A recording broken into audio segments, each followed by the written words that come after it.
팀 켈러의 내가 만든 신이라고 하는 책이 있는데요.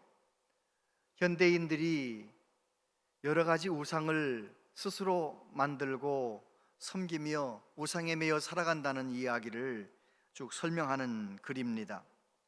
팝의 전설이라고 불리우는 마돈나가 성공의 유혹을 이렇게 말했습니다.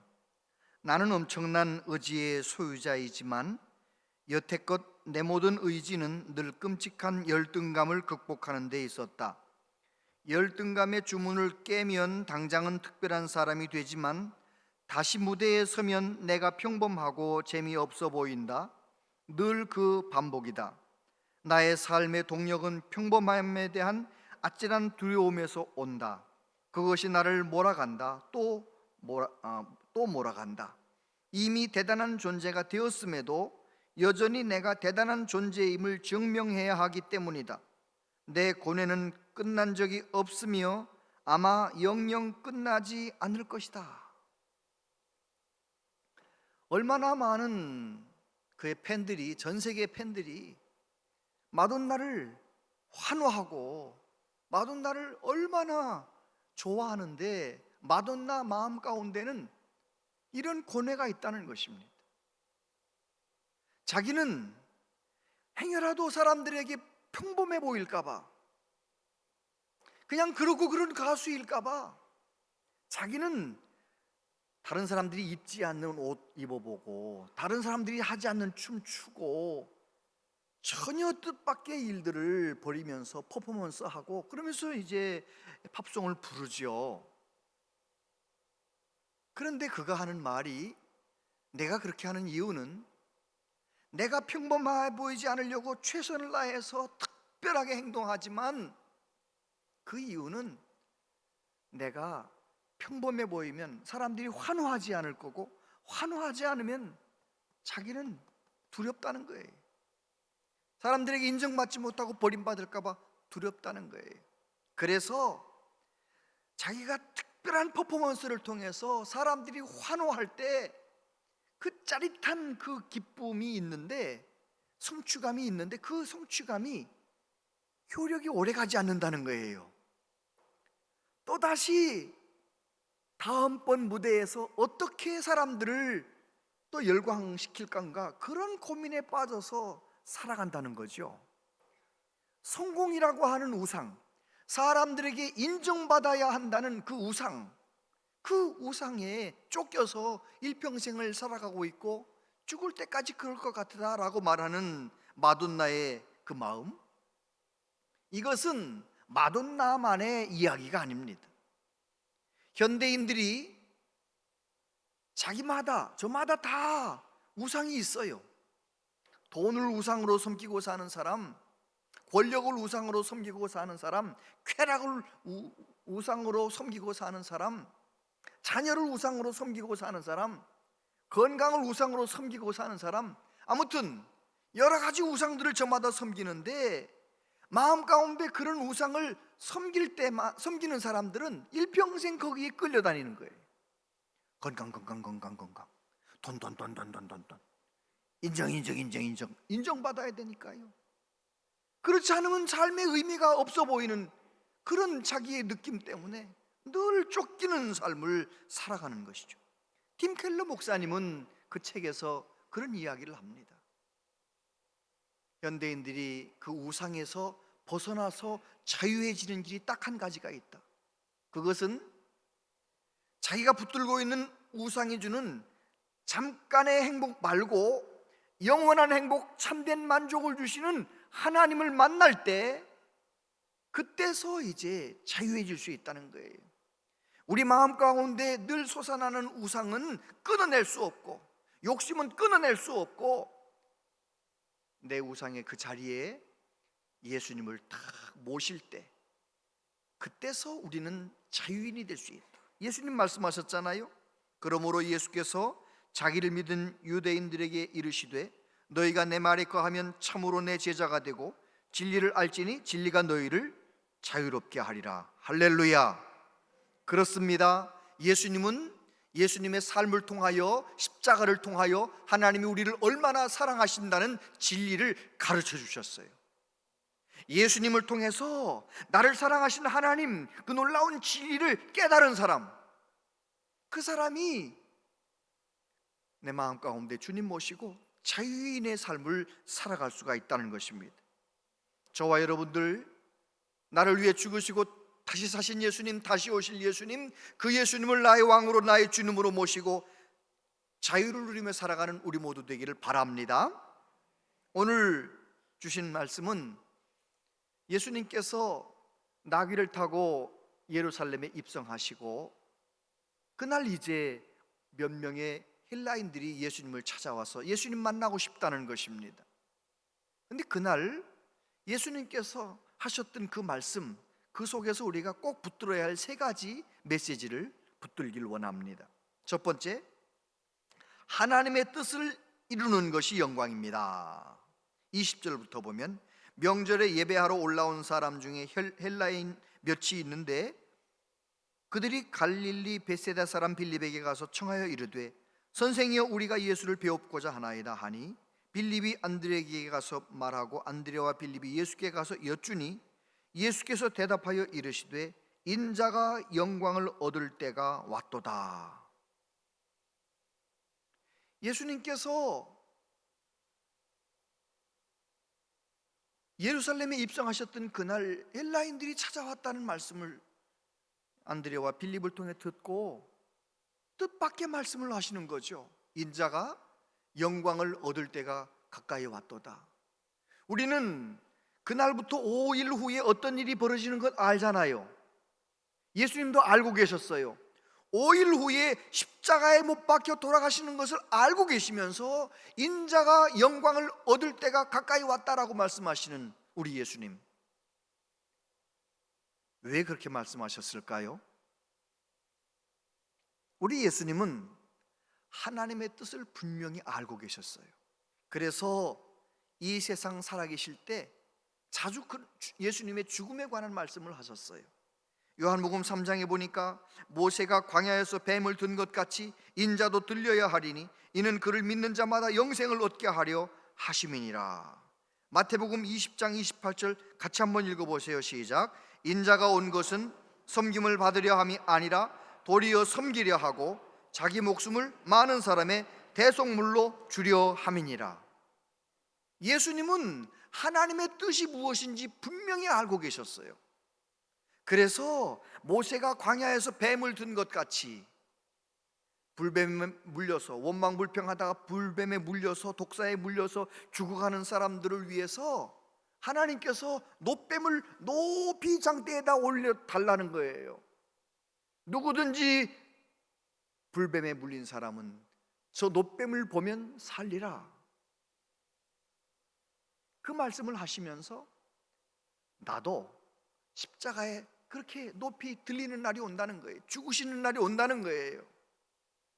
누구든지 예수님의 십자가를 바라보면서 내 죄 때문에 예수님이 십자가에 죽으신 것을 인정하고 예수님의 그 사랑, 그 놀라운 은혜를 받아들이고 예수님 믿는 사람은 죄사함 받고 구원 얻는 것, 이것이 하나님의 뜻인 것이죠. 그 뜻을 이루기 위하여 우리 예수님은 오셨고, 그래서 인자가 영광을 받을 때가 가까이 왔다라고 말씀하셨던 것입니다. 하나님의 뜻이 중요합니다.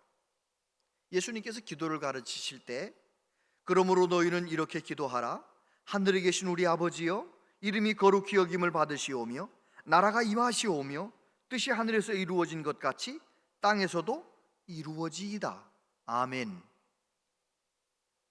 예수님은 우리에게 기도를 가르쳐 주실 때 하나님의 뜻이 우리의 삶 가운데도 이루어지기를 기도하라고 가르쳐 주셨어요. 저와 여러분도 기도할 때마다 하나님의 거룩하신 뜻이 내 자녀들에게, 우리 가정에, 우리 교회에 하나님의 뜻이 이루어지기를 기도하는 우리 모두 되기를 바랍니다. 그럼요, 하나님의 뜻이 이루어지면 그것이 바로 그의 영광이에요.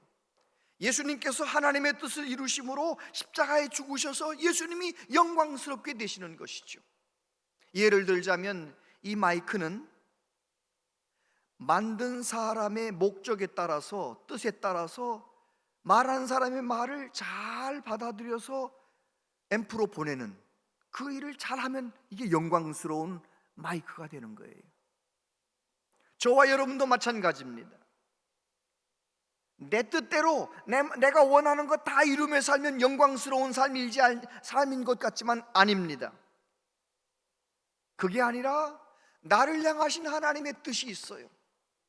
나를 향하신 하나님의 뜻을 분별하고 그 뜻대로 사는 사람이 그의 인생이 영광스러운 삶이 되는 것입니다. 예수님께서 수가성 여인이 변화되는 모습을 보시면서 이런 말씀을 하셨어요. 예수께서 이르시되 나의 양식은 나를 보내신 이의 뜻을 행하며 그의 일을 온전히 이루는 이것이니라. 한 영혼이 구원받는 거, 영혼이 구원받는 거, 이것이 하나님의 뜻인데 나는 안 먹어도 배부르다. 내 양식은 아버지의 뜻을 이루는 것이다. 그렇게 말씀하셨어요.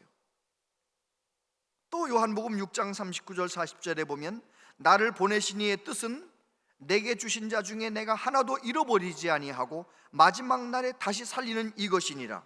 40절 같이 읽어보세요. 내 아버지의 뜻은 아들을 보고 믿는 자마다 영생을 얻는 이것이니 마지막 날에 내가 이를 다시 살리리라 하시니라. 아멘. 그래요, 예수님은 누구든지 예수님을 믿음으로, 십자가의 예수님, 부활하신 예수님, 지금도 살아계신 예수님을 나의 구주로 믿음으로 구원받기를 원하시는 것이 하나님의 뜻이라는 것을 알고 계셨어요. 그래서 인자가 영광을 얻을 때가 가까이 왔다라고 말씀하시는 거죠. 저와 여러분도 나를 향한 하나님의 뜻, 그 뜻을 분별하고 그 뜻을 이루기 위하여 최선을 다하여 살아갈 때 저와 여러분의 삶이 영광스러운 삶이 되고 하나님께서 영광을 받으실 줄로 믿습니다. 두 번째, 내가 죽을 때 많은 열매를 맺게 된다는 것입니다. 24절 같이 읽어보겠습니다. 시작. 내가 진실로 진실로 너희에게 이르노니 한 알의 밀이 땅에 떨어져 죽지 아니하면 한 알 그대로 있고 죽으면 많은 열매를 맺느니라. 아멘. 예수님은 십자가에 죽으실 것을 알고 계시기 때문에 이렇게 말씀하시는 거죠. 한 알의 밀이 땅에 떨어져 죽지 아니하면 한 알 그대로 있지만 죽으면 많은 열매를 맺는다. 예수님께서 십자가에서 죄가 없으신데도 고난당하시고 죽으시면, 우리의 대속제물이 되어주시면 예수님을 나의 구주로 믿는 수많은 사람들의 영혼이 구원받는다는 것, 우리 예수님이 말씀하시는 것입니다. 그런데 이 말씀은 예수님을 나의 구주로 믿고 예수님의 뒤를 따라가는 저와 여러분도 삶의 현장에서 적용하며 살아야 돼요. 이번에 말하면 아멘 하시기 바랍니다. 이 말씀을 저와 여러분도 내 삶의 현장에서 적용하며 살아야 돼요. 예수님 믿는 성도들의 가정 속에서도 찌그닥 빼가닥 찌그닥 빠가닥 서로 싸우고 막 지지고 볶고 막 이러는 분들이 계셔요. 이유가 뭔지 아세요? 이 말씀을 적용하지 않기 때문이에요. 한 알의 밀이 땅에 떨어져 죽으면 많은 열매를 맺는다 했는데 예수님을 믿으면서도 죽지 않는 거예요. 예수님을 믿는 사람은 내가 하나님 앞에 은혜를 받아서 내가 죽어야 돼요. 부부간의 문제도 생각해 보세요. 먼저 은혜 받은 사람이 내가 잘못했어, 내가 미안해, 내가 많이 부족하지, 그러면은 내가 죽으면 문제는 해결되는 거예요. 오늘 한번 집에 가서 해보시기 바랍니다. 요즘 말하지 않고 집 막 사시는 분들 여기도 몇 분 계신 것 같은데, 집에 가서 그냥 오늘 말씀 순종해서 내가 죽어보세요. 여러분, 자녀와 부모에게도 문제가 생길 수 있잖아요. 말도 안 하고 살고, 너도 말 안 해? 나도 말 안 한다. 여러분, 부모가, 만약에 아버지가 자녀에게 뭔가 문제가 있어서, 뭔가 갈등이 있어서 자녀에게 내가 이렇게 말한다고 쳐봐요. 조용한 시간에 둘이 앉아서 아빠가 부족한 게 참 많다, 아빠가 미안해, 그렇게 말하면 그 말을 듣고 있던 아들이 맞아, 우리 아버지는 부족해, 이렇게 생각할까요? 아니면 야, 우리 아버지 대단하다, 이렇게 생각할까요? 1번이에요, 2번이에요? 2번이에요. 부모도 자녀에게 잘못했으면 잘못했다고 말할 줄 알아야 되는 게 이 성숙한 부모님이지요. 부모와 자녀 간의 관계도 내가 죽어버리면 문제는 해결되는 거예요. 내가 죽으면. 여러분, 교회 안에서도 왜 문제가 생기는 거예요? 서로 자기가 잘났다니까 문제가 생기는 거 아니에요? 내가 잘못했어 하고 한 명이 무릎 꿇어버리면 그냥 문제는 해결돼 버리는 거예요. 다 잘못했으니까 아유, 일어나세요, 뭐 집사님만 잘못했나요? 나도 잘못했지요, 이러고 끝나는 거잖아요. 근데 그게 안 되는 거예요. 그게 가정에서나 교회에서나 내가 죽는 일만 하면 되는데, 여러분, 저와 여러분의 가정이 우리 교회가 오늘 주신 말씀을 잘 적용함으로 주님 앞에 갈 때까지 평강이 넘치길 바랍니다. 죽으면 되는 거예요. 죽으면 되는. 한 알의 밀이 땅에 떨어지면 많은 열매를 맺는다라고 말씀하시잖아요. 그럼 어떻게 죽을 수 있겠습니까? 여러분, 우리는 하나님의 말씀에 순종함으로 내가 죽을 수 있어요. 아브라함이 창세기 22장에 보면 하나님께서 너 사랑하는 독자 이삭을 모리아에 있는 한 산에 가서 번제로 바쳐라라고 말씀하십니다. 아브라함은 이해가 되지 않았지만 100세 난 아들 15살쯤 돼 얼마나 귀할 텐데, 그 아들을 아침에 일찍이 번제에 쓸 나무를 쪼개가지고 모리아로 향해 떠나서 3일 길 가가지고 어떻게 합니까? 번제단을 만들어 놓고 그 아들을 결박하여 죽이려고 하는 거예요. 여러분, 하나님께서 아시는 거예요. 아하, 아브라함은 자기 생명보다 더 귀하게 여기는 독자 이삭을 하나님 말씀 순종하면서 번제물로 바치려고 하는구나, 너가 나를 경외하는 줄 이제 알았다라고 말씀하셨던 하나님. 아브라함은 말씀에 순종함으로 내가 죽었어요. 그로 인하여 얼마나 많은 복이 아브라함을 통해서 흘러갑니까? 말씀을 순종하면 내가 죽는 거예요. 내 뜻대로 살면 안 되고 하나님의 말씀대로, 하나님의 뜻대로 살면 내가 죽는 것입니다. 두 번째로, 기도함을 통해서, 충분히 기도함을 통해 내가 죽어요. 예수님께서 겟세마네에서 모범을 보여주셨지요.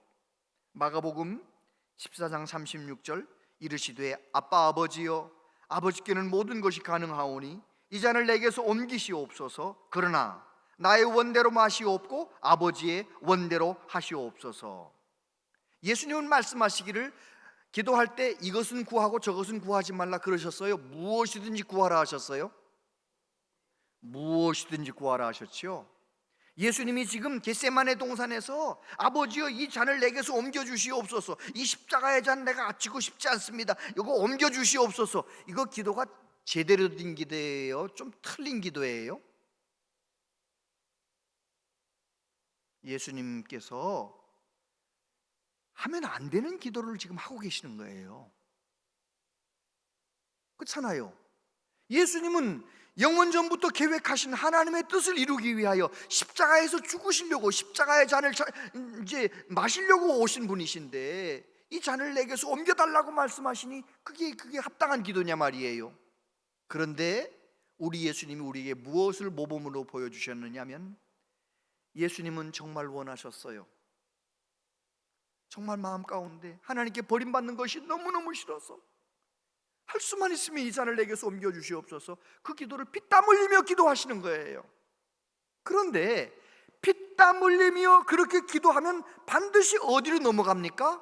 내 원대로 하지 마시고 아버지의 원대로 하시옵소서, 그 기도로 넘어가는 거예요. 저와 여러분도 마찬가지입니다.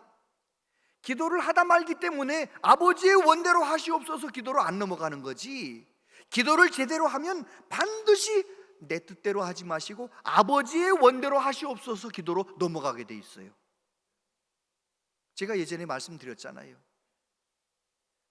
큰 교회 밤 10시 반쯤 11시쯤 혼자서 기도하고 있는데 그 큰 기도 예배실에 어떤 집사님이 문을 쾅쾅 열고 들어오는데 깜짝 놀랐어요. 기도하다가 말고 앉더니요 저기쯤 앉아가지고 얼마나 달려왔는지 씩씩거리면서 그냥 막 얼마나 막 울면서 통곡하면서 막 기도하는데 내용은 그런 거예요. 왜 우리 집에 이런 일이 생겼습니까? 왜 우리 남편이 나한테 그러는 겁니까? 막 이래가면서 뭐 대충 그런 내용 같아요. 막 그 기도를 하는데 그 기도를 가지고 왜 하면서 한 15분 정도 그렇게 통곡하며 기도하는데 아유 저 집사람 참 별나다 생각하고 있는데 한 15분쯤 지나니까 기도가 이렇게 바뀌어요.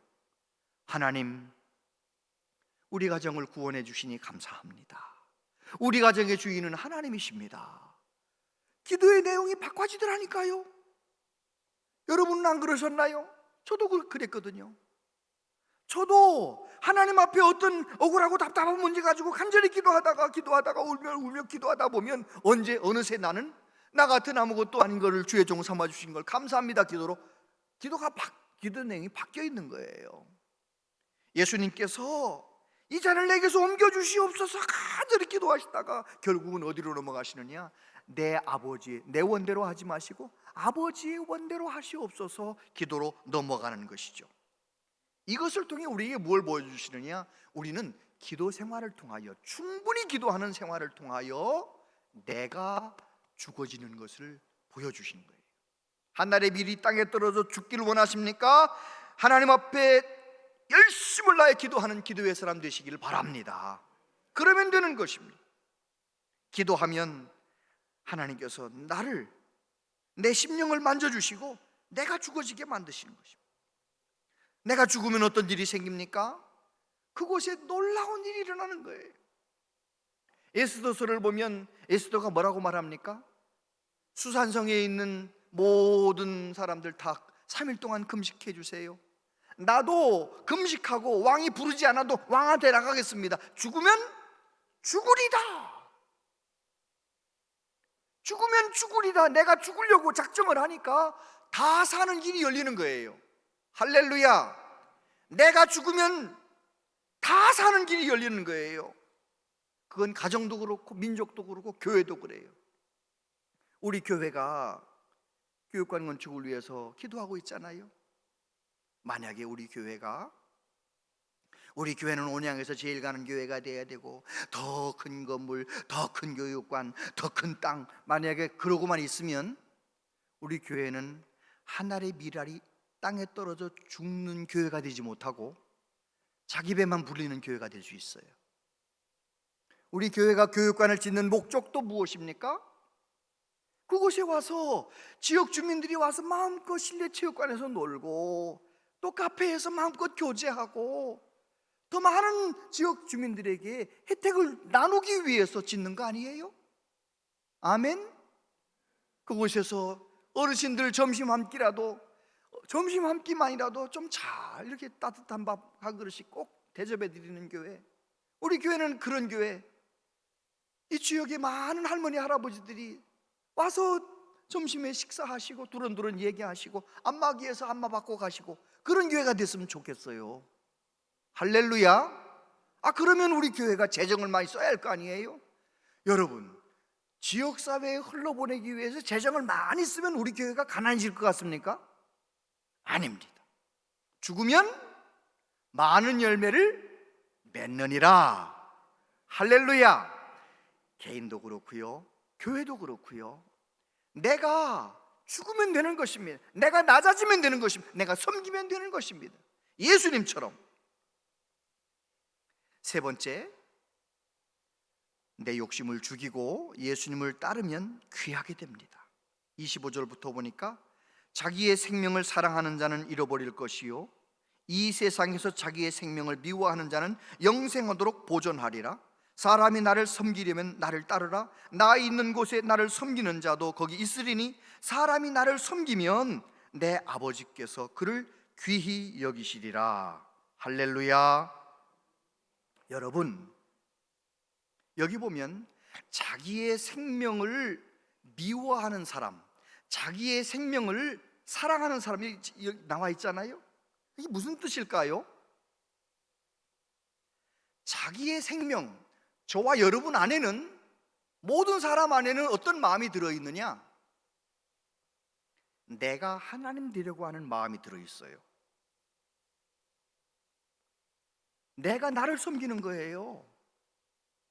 여러분, 내가 하나님 되려고 하는 그 나를 미워하고 나의 죄성을 미워하고 십자가에 못 박는 사람, 그 사람이 영생을 누리며 사는 사람이 되는 거예요. 할렐루야. 하나님은 나의 창조자이시고 나는 그 앞에 피조물인 것을 인정하고 하나님을 하나님으로 섬기는 사람이 존귀하게 되는 거예요. 다윗이 그의 마지막 인생 노래에서 뭐라고 노래합니까? 내 잔이 넘치나이다 그러잖아요. 내 잔이 넘치나이다. 다윗이 그럴 수 있었던 중요한 이유가 뭔지 아십니까? 여호와는 나의 목자. 이스라엘의 목자들은 얼마나 성실하고 얼마나 실력 있는 목자인지 몰라요. 목자만 있으면 양들은 걱정하지 않아도 되는 거예요. 하나님은 나의 목자이십니다. 나는 뭐래요? 문제가 많은 양.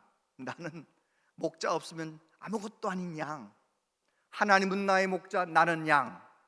그 관계를 인정하는 거예요. 그러니까 하나님은 크신 하나님으로 나는 문제가 많은 사람인 것을 인정하면서 하나님을 섬기니 결국은 어떻게 됩니까? 내 잔이 넘치나이다의 삶을 살아가게 되는 것이죠. 여러분, 저와 여러분은 돈이 얼마나 많으면 만족할까요? 요한 웨슬레 목사님은 한 달 사례비를 30파운드 받았을 때는 27파운드를 생활비로 쓰고 3파운드를 구제비로 사용했습니다. 사례비가 100파운드로 올라갔습니다. 그랬는데 요한 웨슬레 목사님은 27파운드를 생활비로 쓰고 73파운드를 구제비로 사용했습니다.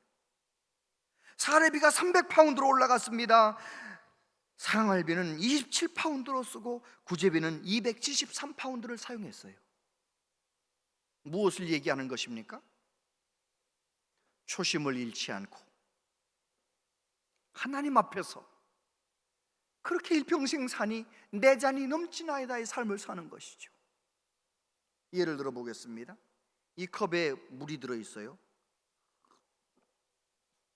주전자로 물을 계속 부으면 이 잔이 넘칠까요? 안 넘칠까요? 넘치죠. 그런데 주전자를 계속 부어도 물이 넘치지 않는 조건이 하나 있어요. 그게 뭔지 아십니까? 컵이 자꾸 커지는 거예요. 물 붓는 속도보다 컵이 커지는 속도가 커버리면 물이 채워져요? 안 채워져요? 안 채워지죠. 마찬가지입니다. 저와 여러분 안에는 교만이라고 하는 것이 있습니다. 커지면 커질수록 교만은 더 커집니다. 그 사람은 일평생 신앙생활해도 내 잔이 넘치나이다 되지 않아요. 자영업하는 분들, 사업하는 분들 꼭 기억하세요. 내 삶이 난 한 달에 한 500만 원 정도만 있으면 우리 자녀들을 잘 키우고 우리 부부 부족함 없이 살 수 있다. 500만 원 제발 직원들 월급 주고 500만 원만 벌었으면 좋겠다. 500만 원만 주시면 그 나머지는 다 쓰겠습니다. 혹시 작정하셨으면 여러분 혹시 1000만 원을 주셔도 500만 원만 쓰고 넉넉히 쓰고 500만 원은 흘러보내면 되는 거예요. 아멘이 안 나오잖아요. 내 잔이 넘치나이다의 삶은 바로 그런 거예요. 하나님을 향한 초심을 잃지 않고 겸손하게 나같이 아무것도 아닌 자에게 이런 복을 주셨구나. 하나님 앞에 내 잔이 넘치는 것을 흘러보내는 사람, 그 사람이 존귀하게 되는 거예요. 예수님을 섬기는 삶을 살아가는 삶이 되는 거예요. 내 욕심을 끝없이 키우면서 더 하며 사는 사람은 일평생 신앙생활에도 내 잔이 넘치나이다 경험할 수 없습니다. 저는 우리 교회 모든 성도님들이 하나님과 나와의 관계를 바르게 설정하고 내 잔이 넘치나이도 고백하며 살아가는 은혜가 있게 되기를 바랍니다. 아멘. 그리고 여러분, 다른 사람들의 판단, 나 자신의 판단, 그런 것에 휘둘려서도 안 됩니다. 바울 사도가 고린도 교회 성도들에게 말했어요. 나는 사람들의 판단을 작은 일로 여긴다. 나도 나를 판단하지 않는다. 나를 판단하시는 이가 계시니 하나님이시다. 할렐루야. 여러분, 얼마나 많은 사람들이 나를 어떻게 볼까, 그것 때문에 일평생 휘둘리며 사는 거예요. 내가 나 자신을 인정하기 어려울 때 그때도 너무너무 괴로워하며 사는 것이죠. 바울 사도처럼 자유인이 되길 원하십니까? 그렇다면 하나님이 나를 어떻게 판단하시는가, 어떻게 보고 계시는가, 그것을 기억하며 살아야 돼요. 요한복음 1장 12절 같이 읽어보세요. 시작. 영접하는 자 곧 그 이름을 믿는 자들에게는 하나님의 자녀가 되는 권세를 주셨으니. 아멘. 사람들이 나를 어떻게 판단하든지 간에, 내 자신이 나를 어떻게 판단하든지 간에, 하나님은 나를 어떻게 판단하시느냐? 예수님을 향해서 뭐라고 말씀하십니까? 이는 내 사랑하는 자요, 내 마음에 기뻐하는 자다. 예수님을 바라보실 때 그렇게 보셨어요. 저와 여러분도 그렇게 보실 줄로 믿으시기 바랍니다. 내가 예수님을 믿음으로 하나님의 자녀가 되어서 예수님께서 우리가 받아야 할 모든 정죄와 판단과 심판 다 받으셨어요. 다 받으시고 예수님이 가지고 계신 그 의로움을 우리에게 값없이 주셨어요. 하나님의 자녀가 되게 하셨어요. 그리고 우리를 얼마나 존귀하게 만드셨는지 몰라요. 하나님이 나를 그렇게 귀하게 여기신다는 그 믿음을 가지고 우리는 어떻게 살아야 되느냐? 예수님의 뒤를 겸손히 따라가는 삶, 예수님처럼 더 낮아지려고 하는 삶, 더 겸손해지려고 하는 삶, 더 나의 것을 흘러보내려고 하는 삶, 내가 죽으려고 하는 삶, 그렇게 살아갈 때 하나님께서는 우리의 삶을 통하여 영광 받으시고 우리의 삶을 통하여 놀라운 생명의 역사를 이루어갈 줄로 믿습니다. 저와 여러분들이 그렇게 이 사순절 기간 예수님 깊이 묵상하고 예수님 더 잘 믿는, 더 잘 따라가는 은혜가 있게 되기를 바랍니다.